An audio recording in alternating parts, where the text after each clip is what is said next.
لیکن یہ کہ اس وقت جو عالم عرب پر صورتحال پیدا ہو گئی اس میں ہمیں کیا کرنا چاہیے، پاکستان کے جو حالات ہیں ان میں کیا مشورے ہیں، اب میں ان چیزوں کے بارے میں آپ سے چند باتیں عرض کروں گا۔ پہلی بات تو یہ ہے کہ مشرق وسطیٰ کے مسئلے میں اس کے پس منظر کو سمجھ لینا چاہیے۔ ہمارے بہت سے احباب جو ہے وہ فوری طور پر وقتی صورتوں کو، جیسے کہ حالات و واقعات ہوتے ہیں، صرف انہی کے اعتبار سے رائے قائم کرتے ہیں، چیزوں کا پس منظر جو ہے نگاہوں کے سامنے رہنا چاہیے۔ اس صدی کا ایک مختصر سا نقشہ ذہن میں رکھیے۔ یہ 20ویں صدی کے آغاز کے وقت، جسے ہم پورا کہتے ہیں مڈل ایسٹ، بلکہ صرف مڈل ایسٹ نہیں، پورا شمالی افریقہ سلطنت عثمانیہ کا حصہ تھا، خلافت عثمانیہ۔ لیبیا، الجزائر، مصر، پورا حجاز، یمن، پورا عراق، شام، اور یہ شام ہی کے حصے ہیں در حقیقت، اردن اور لبنان، یہ سب یہ شام عرب، عراق عرب، یہ پورا علاقہ خلافت عثمانیہ یہ اس کا حصہ تھا۔ پہلی جنگ عظیم میں انگریزوں نے عربوں کو بغاوت پر آمادہ کیا، غداری پر آمادہ کیا، انہوں نے خلافت عثمانیہ کے خلاف بغاوت کی، بیج بوئے ان کے دلوں کے اندر نفرت کے، ابھارا انہیں کہ تم ترکوں کے غلام کیوں ہو، تمہیں خود حاکم ہونا چاہیے، تم کھڑے ہو جاؤ، ہم مدد کریں گے، تم بغاوت کرو، تم ان ترکوں کے خلاف ہماری مدد کرو، ہم تمہیں آزاد کر دیں گے، تم اپنے پاؤں پر خود کھڑے ہو جانا۔ یہ بہت ہی ہمارے لیے دردناک المیہ ہے اس پہلی جنگ عظیم کا۔ کرنل لارنس جیسا شخص، برطانوی استعمار، اور اس کے نتیجے میں عربوں نے بغاوت کی۔ اور اس قدر دردناک بات آپ کو بتا رہا ہوں، میں پہلی مرتبہ جب سن 62 میں حج کے لیے گیا مدینہ منورہ میں، ابھی وہ ریل کے انجن کھڑے ہوئے تھے۔ یہ ترکی کے زمانے میں، سلطنت عثمانیہ کے زمانے میں بغداد سے مدینے تک ریلوے لائن تھی۔ یہ پورا ایک عالم سلطنت عثمانیہ، صرف سلطنت نہیں، خلافت عثمانیہ، پوری ٹرینیں جو ہے ترکوں کی اڑائی گئی، ہزاروں ترکوں کو شہید کیا گیا، یہاں تک کہ صحن حرم میں شہید کیے گئے سینکڑوں ترک۔ یہ جرم تھوڑے نہیں ہے، معمولی نہیں ہے۔ آج جس کی سزا مل رہی ہے، معلوم ہونا چاہیے کہ وہ جرائم کون کون سے تھے۔ اب بھی جو لوگ گئے ہیں انہوں نے دیکھا ہوگا، ترکی کا قلعہ موجود ہے اوپر پہاڑی کے اوپر، حرم کا جو سب سے بڑا دروازہ ہے باب ملک عبدالعزیز، اس کے سامنے ایک لائبریری ہوتی تھی، اب تو غالباً وہ بھی گرا دی گئی ہے، اس کے پیچھے پہاڑی پر ترکوں کا قلعہ ہے پرانا، اس پر توپیں موجود تھیں۔ جب بغاوت ہوئی ہے، جو حرم میں آئے ہوئے تھے ترک فوجی، ظاہر بات ہے نہتے، وہ تو نماز پڑھنے آئے ہوئے تھے، ان کو وہاں ذبح کیا گیا ہے، اور ترکوں نے اپنی توپیں استعمال نہیں کی کہ کہیں بیت اللہ کو کوئی اذن نہ پہنچ جائے۔ بہرحال یہ غداری ہوئی ہے پہلی جنگ عظیم کے دوران، اور نہ صرف ترکوں پہ عربوں نے کی ہے۔ جیسا کہ میں نے کہا تھا، دو ہیں سب سے بڑے مجرم روئے ارضی کے اوپر امت مسلمہ کے طبقات۔ ہمارا پنجابی سپاہی بھی جا کر انگریزوں کی مدد کر کے ایلن بی کو قبضہ جو لے کر دیا بغداد کا، اس میں ہمارے مسلمان پنجابی سپاہی بھی شامل تھے۔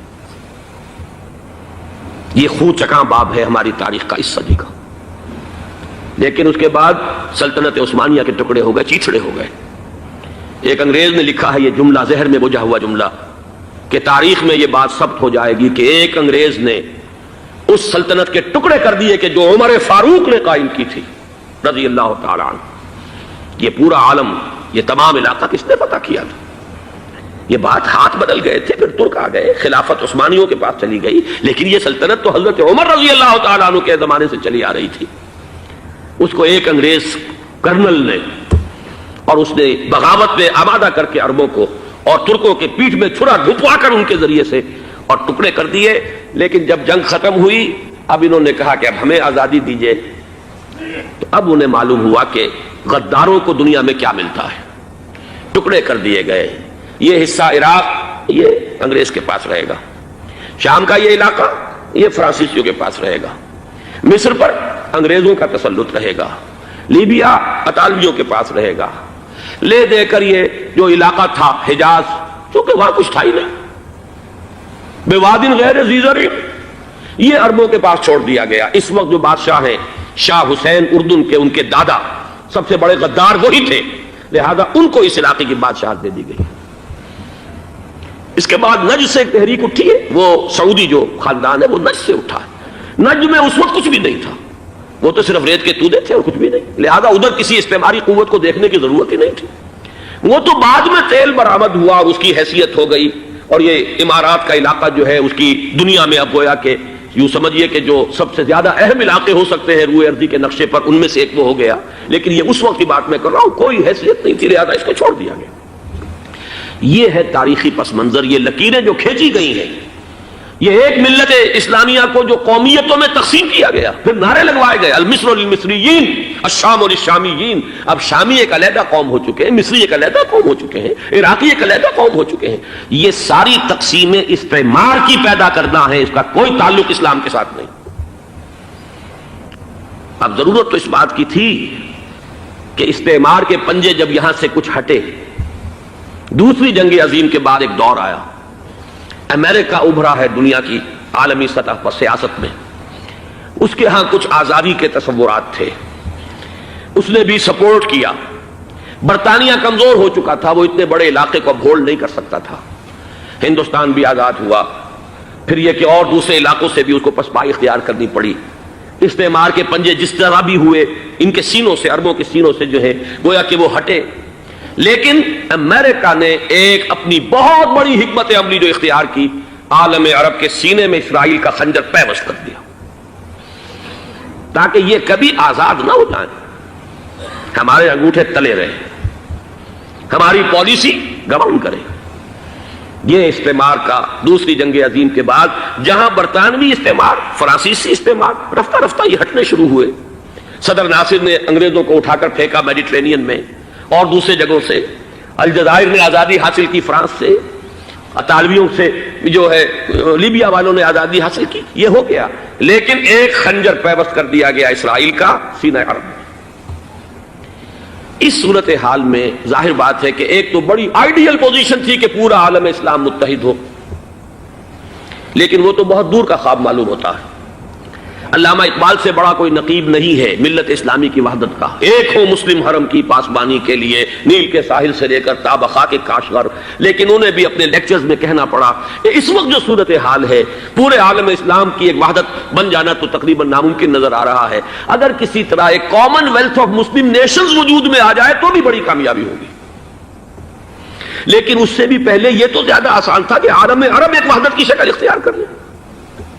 یہ تو ایک قوم ہے، اکثر و بیشتر ایک نسل یا زیادہ دو نسلیں کہتی ہیں، شمالی افریقہ میں بربر نسل بھی ہے، باقی تو سب عرب ہیں، یہ پورا عالم ایک نسل، ایک زبان، پورے اتنے رقبے کے اوپر بولے جانے والی ایک زبان، یہ تو ایک ہو جائے۔ افسوس یہ ہے کہ اس کا ایک ہو جانا، ایک شخصیت ابھری تھی جو مذہبی مزاج کی شخصیت تھی، جو دینی مزاج کی حامل شخصیت تھی، اگر اس کی قیادت میں عالم عرب متحد ہو جاتا تو واقعتاً ایک بہت بڑا جو ہے مرحلہ وہ طے ہو جاتا پوری عالمی ملت اسلامیہ کی ایک وحدت اختیار کرنے کا۔ وہ شخصیت تھی شاہ فیصل شہید کی، اور اس لفظ کے ساتھ ہی آپ کے ذہن میں آ گیا ہوگا کیوں انہیں شہید کر دیا گیا، کس نے کیا کرایا، کہاں سے تعلیم حاصل کر کے آیا تھا وہ جس نے شہید کیا شاہ فیصل شہید کو، اس کی گردن پر کون سوار تھی، وہ یہودی لڑکی کے جس کے فوٹو بھی شائع ہوئے، ایک گردن پر اٹھائے کھڑا ہوا شہزادہ اپنی ایک یہودی دوست کو، لڑکی کو، اور وہی ہے کہ جس نے جا کر پستول سے شہید کیا ہے۔ جہاں میں اچھی طرح جان لیجئے، جیسے بارہا میں نے عرض کیا ہے کہ حضرت عمر کو شہید کرنے والا کہنے کو ابو لولو فیروز تھا، لیکن اس کے پیچھے پورا ایرانی نسل پرستی کا جو پورا پس منظر ہے، اسے تو ہر شخص جس کی ذرا بھی نگاہ جو ہے جو صرف منظر کو نہ دیکھ رہی ہو، پس منظر کو بھی دیکھنے والی ہو، وہ تو جان لے گی کہ ابو لولو فیروز ایک فرد کا نام نہیں تھا، وہ ایران کا انتقام تھا عالم عرب سے۔ بالکل اسی طریقے سے یہ امریکی استعمار کا ہتھ کنڈا تھا، اسے محسوس ہوا۔ شاہ فیصل مذہبی مزاج کا شخص یہ ابھر رہا ہے، اور یہ شاہ فیصل کی حکمت عملی کا ذرا آپ اندازہ کیجئے۔ لاہور میں سمٹ کانفرنس ہوئی، اس میں وہ آئے، سب سے ٹاورنگ پرسنالٹی پورے اس وقت عالم اسلام کے اندر شاہ فیصل کی تھی، اور وہ گویا کہ ایک بہت ہی جس کو کہا جائے کہ ایک بہت ایلڈرلی، ایک بزرگانہ ایک شخصیت جو ہے، اور انہوں نے اپنی دولت کے دروازے، عرب میں وہ مشہور تھے کہ نہایت خسیس اور بخیل انسان ہے، اس لیے کہ وہاں وہ خرچ کرتے تھے حساب کتاب کے ساتھ، لیکن ان کے خزانے کھلے ہوئے تھے عالم اسلام کے لیے، ادھر بھی مدد ہے، ادھر بھی مدد ہے، ادھر بھی کام ہو رہا ہے، ادھر بھی کام ہو رہا ہے۔ پھر انہوں نے تیل کا ہتھیار استعمال کر کے ایک دفعہ امریکہ کو دن میں تارے دکھا دیے تھے، لہذا ان کا ہٹایا جانا سین سے یہ امریکی استعمار کے لیے لازم تھا۔ اب لے دے کر رہ گئے کون؟ سیکولر مزاج کے لوگ۔ پہلی اٹمپٹ جمال عبد الناصر نے کی، ناکام ہو گیا۔ قذافی صاحب نے کوشش کی کہ وہ ان کی جانشینی حاصل کر لے، ناکام ہو گیا۔ اب ایک تیسری شخصیت صدام حسین کی، ملحد ہے، اسلام سے کوئی سروکار نہیں، باس کا فلسفہ، سیکولرزم پلس عرب نیشنلزم، یہ اصول ہے۔ لیکن یہ ہے کہ یہ شخصیت ابو بکر ایسی آئی ہے کہ اس سے اس وقت یہ جان لیجئے، میں امریکہ میں بھی عربوں سے مل کر آیا ہوں، سعودی عرب میں بھی اب میں وہ دیکھ آیا ہوں، نوجوان نسل جو ہے عربوں کی، پورا جو دوسرے عرب ممالک ہیں جہاں پر کہ مذہب کا اتنا چرچا ہی نہیں ہے، پورا فلسطینی عرب، جارڈن کے عرب، شامی عرب عوام، وہ سب کے سب صدام کے پیچھے ہیں اس وقت، اس لیے کہ انہیں نظر آ رہا ہے کہ ایک شخص پھر ایسا پیدا ہو کر سامنے آ گیا ہے جو شاید عالم عرب کو پھر یونائٹ کر دے۔ اور یہ ہے اصل وہ شے کہ جو امریکہ کے لیے کسی صورت میں قابل قبول نہیں۔ دولت کے یہ ذخائر، خلیج کی یہ دولت، سیال سونا اور اس کے ذخیرے، اور یہ کسی طریقے سے یہ امریکہ کے زیر اثر نہ رہے، یہ ہے وہ شے جو اسے برداشت نہیں ہے۔ وہ کوئی اربوں کی محبت میں نہیں آیا 2.5 لاکھ فوج لے کر، وہ کوئی شاہی عرب جو خاندان ہے سعودی، اس سے اس کی کوئی دلچسپی نہیں ہے، کوئی پتہ نہیں کہ وہ خود ان کو ہٹا دیں اور وہاں پر کوئی جمہوری ڈھانچہ جو ہے وہاں پہ کھڑا کروا دے خود امریکہ۔ اس لیے کہ سعودی عرب میں دیکھ آیا ہوں، حالات اگرچہ ظاہر بات ہے کہ زیادہ گہرائی میں تو وہاں جانے کا موقع ہی نہیں ہوتا، بہت ہی مستبد حکومت ہے، لیکن صاف نظر آ رہا ہے کہ اس وقت دونوں طبقے نوجوانوں کے جو ہے وہ شاہی خاندان کے شدید خلاف ہو چکے ہیں۔ جو وہاں پر جدید مثقف طبقہ ہے، جدید تعلیم یافتہ، جو باہر پڑھ کر آیا ہے امریکہ میں اور کہیں اور وہ کثیر تعداد میں، اب وہ صاف سوال کر رہے ہیں کہ یہ billions and billions of dollars کے جو ہمارا خرچہ آتا تھا، ہمارے ہتھیاروں کے آرڈر جاتے تھے، وہ کہاں گئے؟ کل 65,000 فوج، اور عرب کے پاس، سعودی عرب کے پاس اتنے ٹینک بھی نہیں ہیں جتنے کہ یمن جیسے غریب ملک کے پاس ہیں، تو ہمارا روپیہ یہ گیا کہاں؟ یہ ایک سوال ہے جو ہر شخص کے ذہن کے سامنے ہے۔ اب ہمیں اپنے معاملات کو خود سنبھالنا ہوگا۔ اسی طریقے سے جو مذہبی طبقہ ہے، اور وہاں ہے بڑی تعداد میں مذہبی طبقہ نوجوان جن میں بڑا جذبہ ہے، اور ان کا وہ جوش جہاد انہیں جہاد افغانستان تک لے کر آیا ہے۔ سینکڑوں عرب نوجوان یہاں جو ہے شہید ہوئے، اپنے ملک میں تو انہیں بولنے کی بھی کوئی امکان نہیں ہے، لیکن یہاں وہ جذبہ جو اندر اندر پروان چڑھ رہا ہے، وہ جذبہ انہیں لایا ہے، اور افغانستان کی سنگلاخ وادیوں کے اندر انہوں نے جام شہادت نوش کیا ہے۔ وہ طبقہ بھی شدید مخالف ہو چکا ہے کہ انہوں نے امریکیوں کو بلا کر، ان میں یہودی بھی ہیں، عیسائی تو ہے ہی ہے، یہودی ہیں، یہودی عورتیں ہیں، جو کچھ اب وہاں بے حیائی اور بے پردگی کے مناظر نظر آ رہے ہیں۔ یہ سرزمین عرب، میں نے امریکہ میں تقریر سنی ہے، اسنا کے جو فائنل ان کا ایک سیشن تھا، اسلامک سوسائٹی آف نارتھ امریکہ، جس میں میں مدعو کیا گیا تھا، اور اسی لیے میں نے یہ سفر کیا تھا۔ ایک نوجوان نے جو تقریر وہاں پر کی ہے، واقعہ یہ ہے کہ میں حیران رہ گیا اس کی جرأت کا۔ اس نے کہا کہ حضور نے فرمایا تھا کہ جزیرہ نما عرب میں 2 دین جمع نہیں ہو سکتے، اور آج شاہی خاندان کی صرف اپنی حکومت کو بچانے کے لیے امریکیوں کو اتنی بڑی تعداد میں بلا لیا گیا ہے، جن میں موبائل چرچ بھی ہیں، موبائل سینیگوگز ہیں، یہودی مرد اور عورتیں جو ہے دندناتے پھر رہے ہیں آج عرب کی سرزمین پر۔ لہذا جو مذہبی طبقہ ہے وہ اس پر شدید رد عمل جو ہے اس کے اندر پایا جاتا ہے۔ یہ حالات ہیں جو میں آپ کے سامنے چاہتا تھا کہ رکھ دوں۔ یہ وہ شامت اعمال ہے۔ ایک طرف یہ کہ وہ شخصیت جو ہے صدام حسین کی، وہ کوئی پسندیدہ شخصیت نہیں، لیکن یہ کہ اس شخصیت کو تقویت دینے والے بھی تو یہی لوگ تھے۔ انہیں خطرہ تھا ایران کے انقلاب سے کہ کہیں اسی قسم کا کوئی انقلاب ہمارے ہاں نہ آ جائے، لہذا انقلاب ایران کو ایکسپورٹ نہ ہونے دے، اس لیے انہوں نے اسی صدام حسین کو بلینز اور بلینز آف ڈالرز کی مدد دی۔ آج وہی ہے، عربی کی تو ایک کہاوت بھی ہے، سمن کلبک، یا کو لوگ اپنے کتے کو کھلا پلا کے موٹا کرو، کسی روز تمہیں کو کاٹے گا۔ آج وہ تو انہیں کاٹ رہا، لیکن یہ کہ اس کا جو علاج تجویز ہوا ہے وہ انتہائی خوفناک ہے۔ 2.5 لاکھ امریکی وہ استعمار کے پنجے جو بمشکل عالم عرب کے سینے سے جو گڑے ہوئے تھے اس استعمار نے، مشکل ہٹے تھے کہ ایک دم اب وہاں پر خبریں آ رہی ہیں، فرانسیسی بھی آ رہے ہیں، برطانوی بھی آ رہے ہیں، کہاں کہاں سے فوجیں آ رہی ہیں، اور وہاں پر 2.5 لاکھ تو صرف امریکن آرمی کا، اس میں تقریباً 1.5 لاکھ تو پہنچ چکی، اور جو بھی ہوگا وہاں پر جیسا کہ میں نے عرض کیا ہے اس قدر خوفناک سین ہے۔ میں نے بہت سے حضرات واقف ہوں گے، کئی مرتبہ میں نے حوالہ دیا ہے مولانا سید حامد میاں رحمہ اللہ کا۔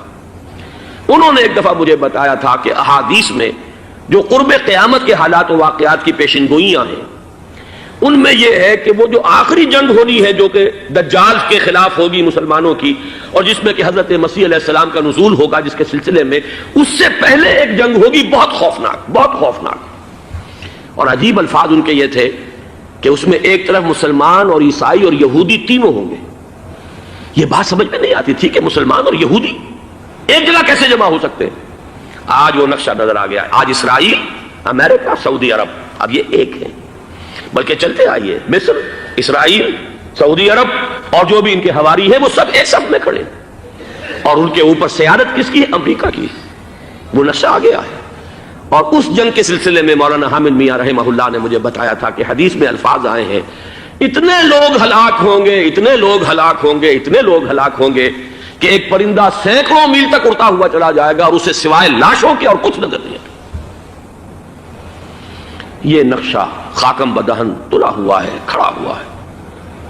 جو بھی ہوگا کیمیاوی جنگ، کیمیاوی وارفیئر، کیمیکل وارفیئر، اور پھر ایٹمک وارفیئر، جس کی کھلی دھمکیاں دی جا چکی ہیں۔ کبھی کوریا کے بارے میں اندیشہ تھا کہ یہ درندے خدا کی دھرتی کو، کوریا کی غریب بستی کو ناگاساکی بنا کے چھوڑیں گے، ہیروشیما بنا کے چھوڑیں گے۔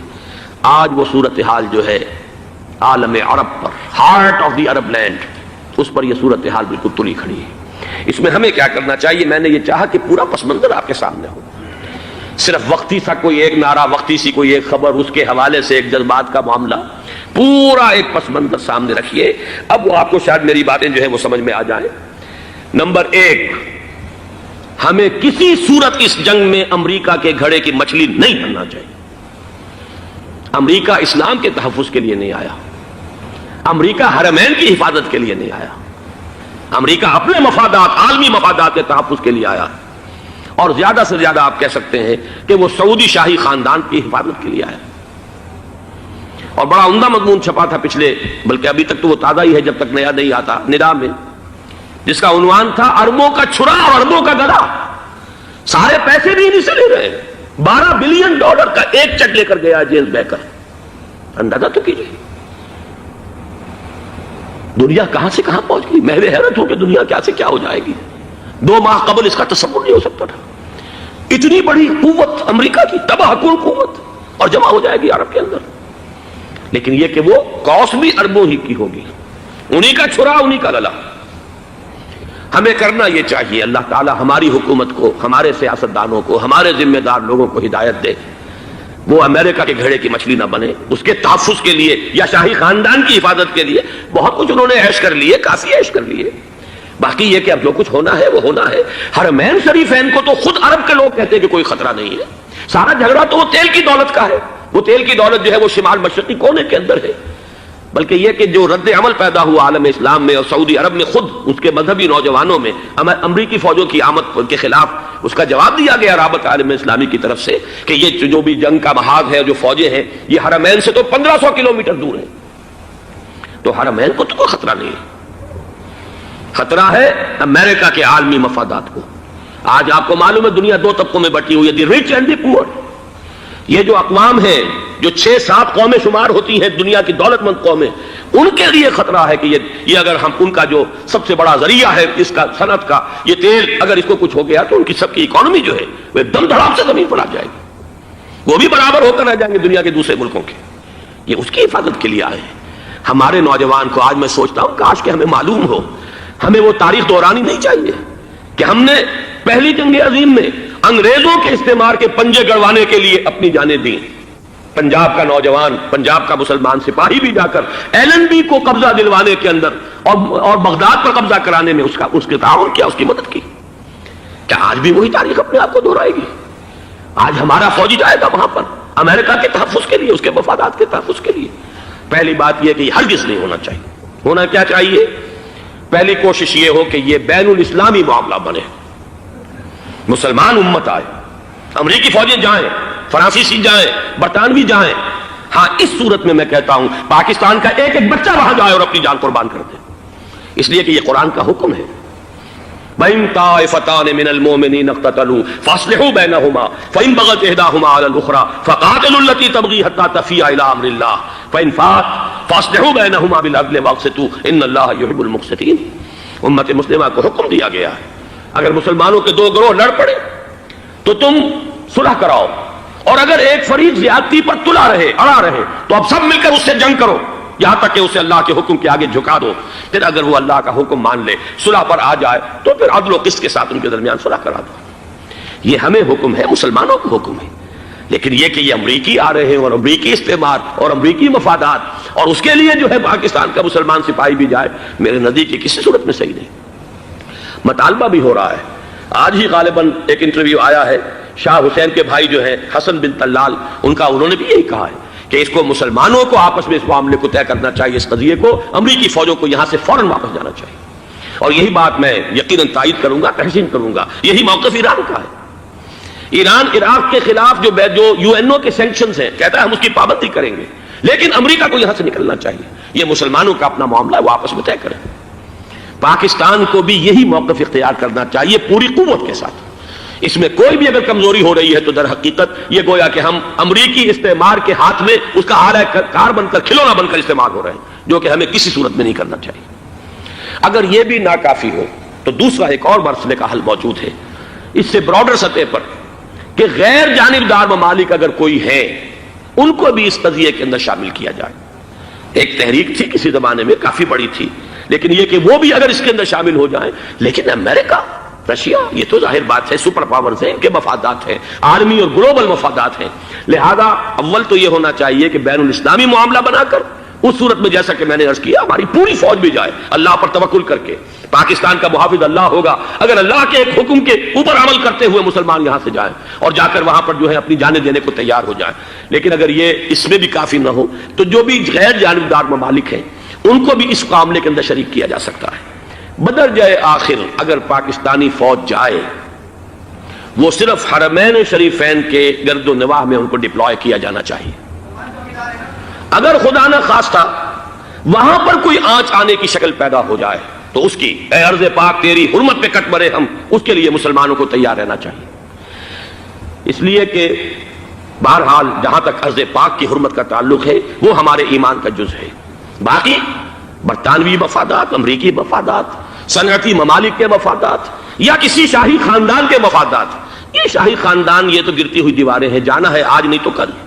لیکن یہ کہ اصل معاملہ ہے امت کا، اصل معاملہ ہے امت مسلمہ کا، اصل معاملہ ہے حرمین شریفین کا، لہذا ان دونوں چیزوں کو لازماً گڈمڈ نہ کریں۔ آپ حضرات کے علم میں ہے کہ اس سے پہلے ایران کی طرف سے بار بار مطالبہ ہوا کہ حرمین کو بین الاسلامی کنٹرول میں دے دیا جائے اور سعودی عرب کا اس کے اوپر سے جو انتظامی عمل دخل ختم کر دیا جائے۔ میں نے کبھی تائید نہیں کی، اس لیے نہیں کی کہ میرا مشاہدہ ہے، میں گیا ہوں بارہا، سعودی عرب کی حکومت نے چاہے خود بھی بڑے بڑے محل بنائے ہیں لیکن حرمین کی خدمت کے اندر بھی کوئی کمی نہیں کی، اس پر انہوں نے اربوں ڈالر اس پر بھی خرچ کیا ہے، اس کے اوپر انہوں نے اس حج کے انتظامات پر پوری حکومت جو ہے وہ اپنے آپ کو لگائے رکھتی ہے۔ لہذا اس اعتبار سے کوئی کمی کی بات نہیں وہاں پر آئی کہ جس کے لیے ضرورت ہو کہ ان کا عمل دخل وہاں سے ختم کیا جائے۔ لیکن یہ صورتحال اب جو پیدا ہو گئی ہے یہ بالکل مختلف ہے، اسے اس کے کانٹیکسٹ کے اندر دیکھا جانا چاہیے، اور اسی کے حوالے سے میں نے چند رائے آپ کے سامنے رکھی۔ اب آئیے پاکستان کی طرف، جو ہمارا اصل مسئلہ ہے، اس کے تو ہم سب سے بڑے ذمہ دار ہیں۔ اس کی بھلائی ہے تو، برائی ہے تو، اس میں خیر آتا ہے تو وہ بھی ہماری کوشش اس کے لیے ضروری ہے، اور کوئی شر پیدا ہوتا ہے تو اس کی ذمہ داری بھی ہم پر آئے گی۔ اس کے ضمن میں چند باتیں عرض کر رہا ہوں۔ شدید ترین خطرہ ہے، جیسا کہ میں عرض کر چکا ہوں، کہ بھارت حملہ کرے گا۔ مجھے تو تقریباً یہ رائٹنگ آن دی وال کے مانند ایک فیصلہ نظر آ رہا ہے، بلکہ آج میں کسی سے کہہ رہا تھا کہ اگر اب نہیں تو پھر کبھی بھارت حملہ نہیں کر سکتا۔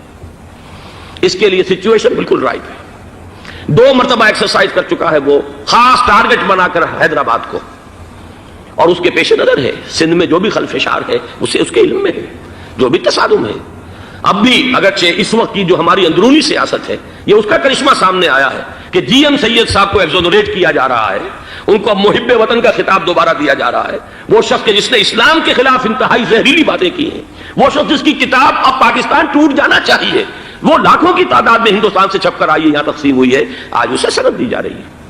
یہ ہے ہماری اندرونی سیاست کے کرشمے، میں اس پر تفصیل سے نہیں جانا چاہتا، لیکن اس شخص کی دیکھیے، وہ جو علامہ اقبال کا شعر ہے کہ بتکدے میں برہمن کی پختہ زناری بھی دیکھ، دیکھ کعبے میں شکست رشتہ تسبیح شیخ، اور بتکدے میں برہمن کی پختہ زناری بھی دیکھ، کہ نظر یہ آ رہا ہے کہ اس نے رہا ہوتے پہلا بیان یہ دیا ہے کہ ہماری پہلی ترجیح یہ ہے کہ پاکستان ٹوٹ جائے، اور ہندوستان کے ساتھ ہم ایک انڈیپینڈنٹ اسٹیٹ کی حیثیت سے کانفیڈریشن قائم کریں، سندھو دیش confederation with India independent of Pakistan. پھر دوسری ترجیح بھی ہے، تیسری آخری ترجیح یہ ہے کہ پاکستان کو 5 ریاستوں میں تقسیم کر دیا جائے اور ایک لوز کانفیڈریشن ہو، بس اس کے سوا کچھ نہیں۔ 5ویں بھی وہ اردو والوں کے لیے نہیں، مہاجرین کے لیے نہیں، ان کے لیے تو ان کے پاس کچھ نہیں ہے۔ 5ویں بھی پنجاب میں سے کاٹ کر سرائیکی صوبہ بنایا جائے، اور سندھ میں تو بہرحال اردو بولنے والوں کو سندھی بن کر رہنا ہوگا۔ یہ اس شخص کا رہائی کے بعد بھی بیان ہے جسے آپ سند دے رہے ہیں کہ وہ محب وطن ہے، اور وہ غدار نہیں ہے، وہ پاکستان کا مخالف نہیں ہے۔ بہرحال یہ حالات جو ہیں انتہائی خوفناک ہیں ہمارے۔ آج کشمیر میں جو صورتحال ہے ہندوستان کے لیے انتہائی تشویشناک ہے۔ جو بدنامی اس کو مل سکتی تھی مل چکی ہے، اور یہ آپ نے دیکھ لیا وہ امریکہ بہادر جو 1.5-2 لاکھ آدمی لے کر پہنچ گیا سعودی عرب میں، اس نے انگلی تک نہیں اٹھائی ہے کہ کشمیر میں بھارت کیا کر رہا ہے۔ یہ ہے ان کی ڈبل سٹینڈرڈز، یہ ہے ان کی بے ایمانیاں کہ بھارت جو کچھ کر رہا ہے وہاں۔ آج اگر ظلم ہو رہا ہے کویت میں عراقیوں کے ذریعے، پورے ورلڈ ٹیلی ویژن پر، CNN پر، فلاں پر، اور اخبارات میں، آج بھی ایک لمبا مضمون میں نے اخبار میں پڑھا ہے، لیکن یہ ہے کہ کشمیر میں کیا ہو رہا ہے کہیں تذکرہ نہیں ہو رہا۔ یہ ہے دنیا کے اندر دیانت اور امانت اور شرافت کا حال، اور بین الاقوامی سیاست جو ہے اس کے ڈبل سٹینڈرڈز۔ لہذا جو بدنامی بھارت کو آ سکتی تھی وہ آ چکی ہے۔ ہندوستان سے ایک نوجوان مسلمان صحافی دہلی سے آئے تھے، نئی دنیا ایک پرچہ نکلتا ہے اس کے طرف سے، وہ دورہ کر کے گئے ہیں، مجھ سے بھی لاہور میں ملے تھے، تقریباً 1 مہینہ 1.5 مہینہ ہوا۔ ان کے الفاظ سن کر میں کانپ گیا تھا۔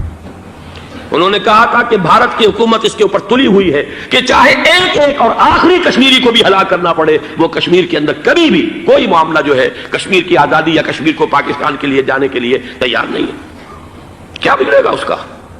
آپ سمجھیے کہ اگر 80-90 کروڑ قوم کی ایک قوم ہے، 1 کروڑ آدمی ختم کر دیں، ان کا دل تو جو ہے اس پہ دکھے گا نہیں۔ حال ہمارا یہ ہے کہ ہم تو کوئی چیلنج بھی نہیں کر سکے، ہم تو اپنی صفائی دیتے رہے کہ نہیں ہمارا کوئی ہاتھ نہیں ہے، ہم نے کچھ نہیں کیا ہے، ہمارا کوئی اس کے اندر عمل دخل نہیں ہے، بس یہی ہماری ڈپلومیسی کا شاہکار رہا ہے۔ یہ حال ہے پاکستان کا۔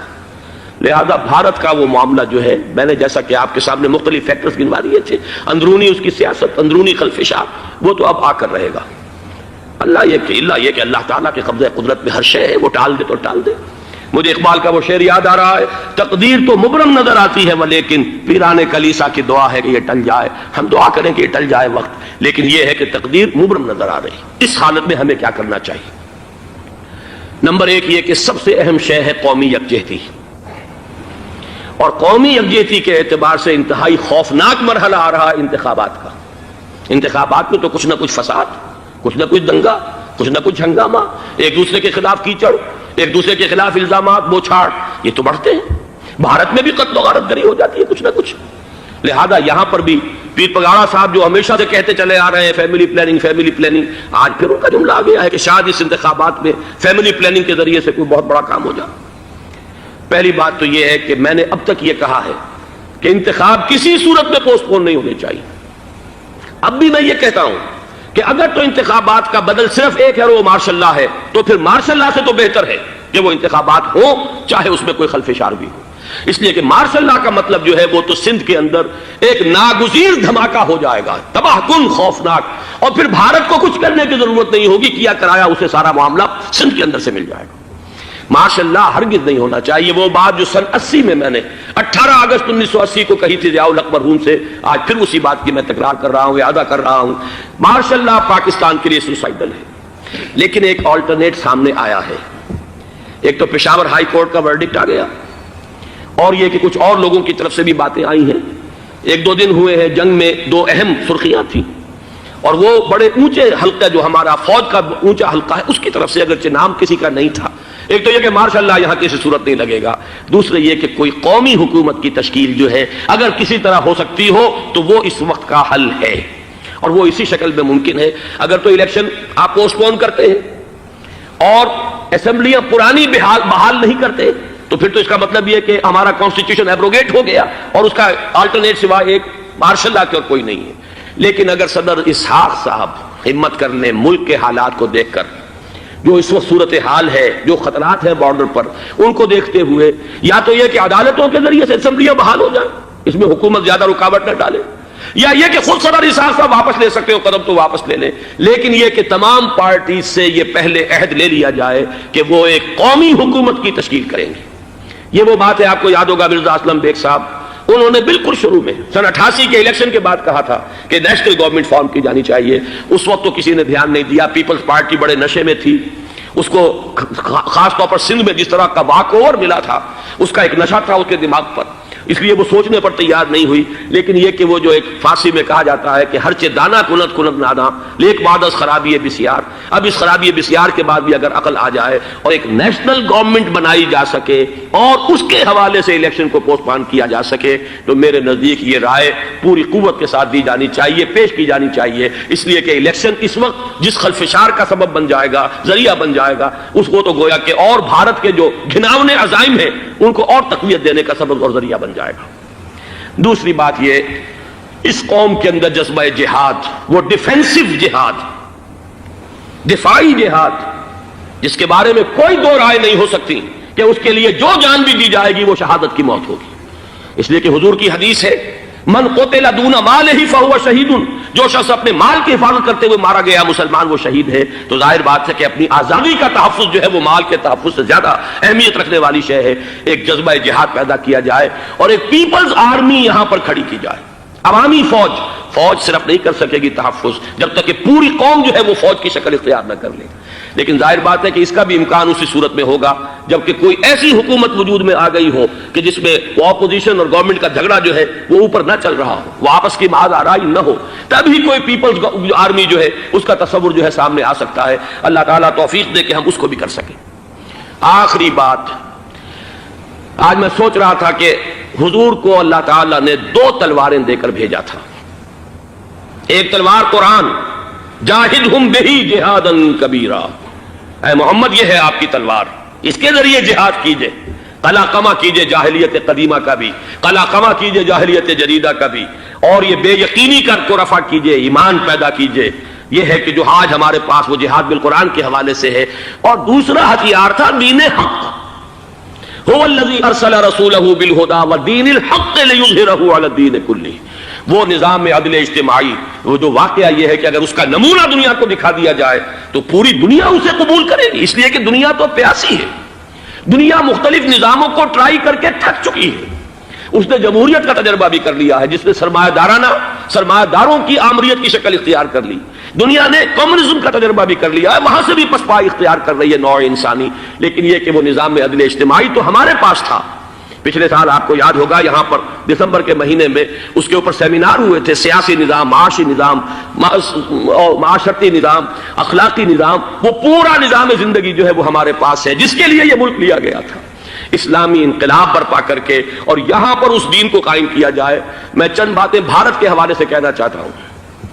بھارت کے سلسلے میں ہم سے بہت بڑی بڑی کوتاہیاں ہوئی ہیں ہندو قوم کے حوالے سے۔ پہلی کوتاہی یہ ہوئی کہ ہم نے 800 یا 1000 برس تک حکومت کی، اگرچہ صوفیاء نے کچھ تبلیغ کی یہاں پر، لیکن علمی سطح پر، انٹلیکچوئل لیول پر کوئی تبلیغ کا کام نہیں کیا۔ ہندوؤں کی جو اعلیٰ ذات کے لوگ ہیں، اور ہندو ذہن ہے فلسفیانہ ذہن، اس فلسفیانہ ذہن کو ہم نے کبھی سمجھنے کی کوشش نہیں کی، اس تک ہم نے دین کی دعوت کو نہیں پہنچایا۔ ہم نے جہاد بھی سیف کر کے انہیں زیر تو کر لیا، ان پر حکومت تو کی، لیکن یہ ہے کہ جہاد بالقرآن کے ذریعے سے ان کے نظریات، ان کے افکار، ان کے عقائد، ان کے نظریات باطلہ کا علاج نہیں کیا۔ یہ ایک بہت بڑا جرم تھا کہ ہم نے یہاں پر 1000 برس تک حکومت کی لیکن یہ فرض منصبی ادا نہیں کیا۔ اس ضمن میں آپ سے عرض کروں کہ پچھلے سال جب میں گیا تھا انڈیا، مولانا علی میاں سے مدظ اللہ العالی میری ملاقات ہوئی، میں نے انہیں ایک مشورہ دیا، وہ چونک گئے، انہوں نے مشورہ پسند بھی کیا، یہ مجھے نہیں معلوم کہ اس پر عمل کیا یا نہیں۔ میں نے ان سے عرض کیا کہ آپ ندوۃ العلماء میں سنسکرت کی تعلیم لازم کر دیں تاکہ یہاں کا عالم دین جو نکلے وہ ہندو جو مذہب کی کتابیں ہیں ٹاپ کی امہات کتب ان کو بھی سمجھ سکتا ہو۔ جب تک آپ ہندو ذہن کو نہیں سمجھیں گے اسلام اس کے سامنے پیش نہیں کر سکتے۔ لہذا ایک کام تو ہمیں یہ کرنا ہے، اور میں نے شاید آپ میں سے جو حضرات بھی میثاق پڑھتے ہیں ان کے تو علم میں یہ بات ہوگی کہ میں نے شاہ ولی اللہ دہلوی رحمۃ اللہ علیہ کا ایک قول جو ہے نقل کیا ہے، ہندوستان ہی کے ایک رسالے میں وہ ان کا قول جو ہے اس کو کوٹ کیا گیا تھا، وہاں سے میں نے نقل کیا کہ انہوں نے فرمایا کہ ایک وقت آئے گا کہ ہندو قوم کے اعلیٰ ذات کی اکثریت اسلام قبول کر لے گی، اللہ کرے کہ وہ کام ہو، وہ بھی ہوگا تو جہاد بالقرآن کے ذریعے سے ہوگا۔ دوسری دو کوتاہیاں کیا ہوئی؟ دیکھیے میں اس کی مثال دے رہا ہوں۔ ہم نے اب تک اسلام کے لیے جو نعرہ بازی کی ہے اس کا نتیجہ یہ نکلا، ہندو کو ہم نے بیدار کر دیا، چوکنا کر دیا، منظم کر دیا، اپنے خلاف کھڑا کر دیا، اور ہم نے کچھ کیا نہیں۔ اس کی ایک سادہ مثال دے رہا ہوں۔ چپ راس چپ، چپ راس چپ، خاکسار تحریک، دہل گیا تھا پورا ہندوستان۔ واقعہ یہ کہ دہل گیا تھا۔ وہ تحریک تو اس کے بعد ختم ہوئی، اب آثار قدیمہ میں کہیں رکھی ہوئی ہے، لیکن ہندو نے اس وقت سے RSS شروع کی، ہندو کو جگہ دیا۔ RSS جوابی تحریک تھی خاکسار تحریک کے مقابلے میں، اور وہ 60 برس ہو گئے مسلسل کام کر رہے ہیں۔ وہ تحریک موجود ہے اور اب وہ بہت بڑی فارمیڈیبل فورس بن چکی ہے ہندوستان کے اندر۔ اسی طرح دوسری بات عرض کر رہا ہوں، ہمارے ہاں اسلام کا نعرہ، اسلامی نظام، اسلامائزیشن، حکومت، قانون، یہ پہلے تو لگا کرتا تھا اپوزیشن کے پلیٹ فارم سے۔ 11 برس جو تھے ہمارے مرحوم ضیاء الحق صاحب کے، وہ ایوان حکومت سے یہ نعرہ لگا۔ نتیجہ یہ نکلا ہندوستان میں رام راشٹر کی تحریک کھڑی ہو گئی جوابی رد عمل کے طور پر۔ ہم نے تو کچھ کیا بھی نہیں، سوائے کچھ کاسمیٹک تبدیلیاں، کچھ اوپر کی تبدیلیاں، کچھ رنگ و روغن، کچھ عید میلاد النبی زیادہ شوق سے اور زیادہ شان سے بنانی شروع کر دی، کچھ اور ہم نے اس طرح کے جو ہے وہ تقریبات کا آغاز کر لیا۔ باقی وہ اسلام کا نظام، وہ نظام تو ہم نے قائم نہیں کیا۔ میں نے جو حضرات واقف ہیں مجھ سے، انہیں یاد ہوگا یہ کہ میں سن 80 میں پہلی مرتبہ بھارت گیا تھا پاکستان بننے کے بعد۔ سن 47 نومبر میں نے کراس کیا تھا from east Punjab to west Punjab, Pakistan آیا، خون اور خاک آگ کے دریا عبور کر کے۔ 33 برس کے بعد میں گیا تھا واپس ہندوستان پہلی مرتبہ سن 80 میں۔ واپس آ کے جو میں نے تقریر کی تھی اس کے چند چیزیں یاد ہوں گی بہت سے حضرات کو۔ میں نے کہا تھا میں نے 2 چیزیں بڑی اچھی دیکھی ہندوستان میں، جس سے ہندوستان میں مسلمانوں اور اسلام کے مستقبل کے بارے میں جو بہت زیادہ اندیشے اور خطرے تھے وہ دور ہو گئے۔ ایک یہ کہ ہندوستان میں بھی کوئی ایک نیشنلزم پیدا نہیں ہو سکا، بلکہ ریجنلزم ہے، علاقائیت ہے، لوگوں کے ذہن کے اندر علاقائیت ہے۔ اگر ایک مرکزی نیشنلزم پیدا ہو جائے تو بھارت بہت بڑی طاقت بن جائے گا، پورے علاقے کے لیے بہت بڑا خطرہ بن جائے گا۔ دوسری بات میں نے یہ عرض کی تھی کہ اللہ کا شکر ہے کہ ہندو مذہب کا کوئی ریوائول وہاں نہیں ہوا۔ بائی اینڈ لارج انڈین ہندو جو ہے وہ سیکولر ذہن کا ہے، مذہب کا احیاء وہاں نہیں ہوا۔ یہ سن 19 کی بات میں کہہ رہا ہوں، اس لیے کہ مذہب کا اگر احیاء وہاں ہو جائے تو مسلمان کے لیے بڑے خطرے کی بات ہو جائے گی۔ لیکن آج میں آپ سے عرض کر رہا ہوں 1990 میں 10 برس کے بعد، یہ جو 11 برس تک ہمارے ہاں اسلام کی رٹ لگی ہے، نتیجتاً اب وہاں ملیٹنٹ ہندو ریوائولزم ایک بہت بڑی قوت بن کر آ چکا ہے۔ ہم نے کچھ کیا بھی نہیں، نعرے لگائے، اور وہاں بی جے پی اب اگلے الیکشن کے اندر وہ یقین رکھتی ہے کہ اس کی حکومت ہوگی۔ اس وقت بھی وی پی سنگھ کی حکومت جو ہے اسی کے بل پر کھڑی ہے۔ میری ملاقات ریاض میں ایک ہوئی ہے مراد آباد کے نوجوان سے، اور گفتگو کے آخر میں وہ رو پڑا کہ ہم ہندوستانی مسلمان کیا کریں، ہم تو ایک ایسی صورتحال سے دوچار ہو گئے ہیں کہ کوئی صورت ہمیں نظر نہیں آ رہی بچاؤ کی۔ 30 اکتوبر کی ڈیٹ دی ہوئی ہے وی ایچ پی نے، وشوا ہندو پریشد جو ہے وی ایچ پی، اس کے دے رکھی ہے کہ ہم نے ہر صورت کچھ بھی ہو جائے، اور ایسے ایسے طریقے ان کے ہیں۔ وہ پہلے اینٹیں انہوں نے روانہ کرنی شروع کی تھی، اس کے بعد اب یہ ہے کہ ایک ایک گاؤں سے ایک ایک آدمی آئے گا، 30 لاکھ گاؤں سے ایک ایک آدمی چل کر آئے گا، اور وہ جب پہنچیں گے تو کوئی ان کے اوپر چونکہ ایک ایک آدمی چل کر آ رہا ہوگا، کوئی دفعہ 144 حکومت کی نہیں لگ سکے گی، اور ہم جب اتنے لوگ جمع ہو جائیں گے لا محالہ ہم نے وہ مندر جو ہے تعمیر کرنا ہے اور وہ مسجد گرا دینی ہے۔ اور ادھر مسلمان جو ہے آخری طور پر طے کیے ہوئے ہیں کہ چاہے ہم سب کٹ مریں لیکن ہم یہ مسجد گرنے نہیں دیں گے۔ خدا نہ خواستہ یہ صورتحال اگر بالفعل ہو جاتی کنفنٹریشن، اس وقت تو پھر بھی جو حکومت یو پی کی ہے وہ کچھ نہ کچھ مسلمانوں کا ساتھ دے رہی ہے، لیکن یہ کہ بے بس ہوتے کوئی دیر نہیں لگے گی۔ اگر لاکھوں لوگ جمع ہو جائیں اس شہر کے اندر، ایودھیا کے اندر، تو ظاہر بات ہے ہر حکومت گھٹنے ٹیکنے پر مجبور ہو جاتی ہے۔ 50,000 اہل تشیع نے ضیاء الحق صاحب کے گھٹنے ٹکوا دیے تھے، داغ رگڑوا دی تھی، اور وہ جو آرڈیننس تھا زکوٰۃ آرڈیننس اس میں ترمیم کروا دی تھی۔ کیا ہوگا؟ نہایت خوفناک صورتحال ہے۔ لیکن اگر ہم یہاں اسلام صرف نام نہ ہو عملاً قائم کر کے دکھا دیں، مجھے یقین ہے کہ خود ہندو اسے قبول کرے گا۔ یہ تو نعمت ہے، یہ راحت ہے، یہ نظام عدل ہے، یہ تو بہترین حل ہے ہمارے تمام مسائل کا۔